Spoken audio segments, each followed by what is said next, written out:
பசி என்னை படைத்தது, உணவு என்னை வளர்த்தது. பசி உணவு மகேந்திரன். பூமி முழுவதும் உழவர்கள் பெருக வேண்டும். உழவர் இல்லை என்றால் நமக்கு உணவு கிடைக்காது. அந்தந்த நாட்டில் உள்ள பாரம்பரிய விதைகளை பாதுகாக்க வேண்டும்.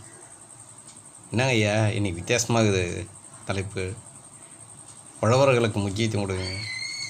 இந்த உலகில் முதன்மையானவர்கள் அவர்களே. புரியுங்களா? அம்மா அப்பா கடவுளை சொல்லி கொடுத்தார்கள். புரியுங்களா? குருவினிடம் போனால் ஞானத்தை சொல்லி கொடுத்தார்கள். ஒரு விவசாயியிடம் போனால் உணவை கொடுக்கிறார்.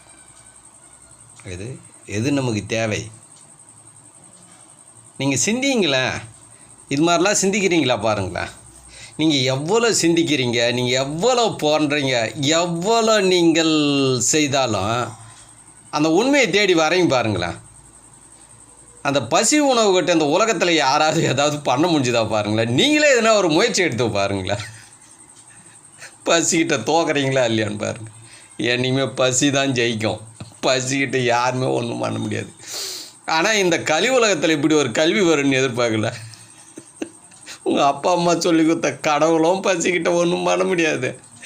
உங்கள் குருநாதர் சொல்லி கொடுத்த ஞானமும் ஒன்றும் பண்ண முடியாது. புரியுதுங்களா? இந்த பசிக்கிட்ட ஆனால் எல்லாம் உங்களை வாழ வைப்பது, உங்களை வளர வைப்பது எல்லாமே பசி. ஆனால் அந்த பசி நிகழ்ச்சியெல்லாம் பார்க்க மாட்டீங்க. வேறு போய் நீங்கள் எதனா பாருங்களேன். உடல் ஓய்வு எடுத்தால் நீங்கள் பார்த்ததை அத்தனையும் வேஸ்ட்டுன்னு தூக்கி ஓரம் கட்டுறீங்க. உடம்பு என்ன வேஸ்ட்டு ஓரம் கட்டாதன்னா அதான் நான் முன்னாடியே சொல்கிறேன். புரியுதுங்களா? அதனால் உணவில்லாமல் வாழ முடியாது. உழவர்கள் இல்லை என்றால் உணவு கிடைக்காது. அதனால் நம்மளுடைய ஒரு மனிதருடைய பொறுப்பும் உழவர்களை பாதுகாக்கணும், பாரம்பரிய விதைகளை பாதுகாக்கணும். அதில் நம்மளுடைய பயணத்தை தொடர்வோம். நன்றி, மகிழ்ச்சி.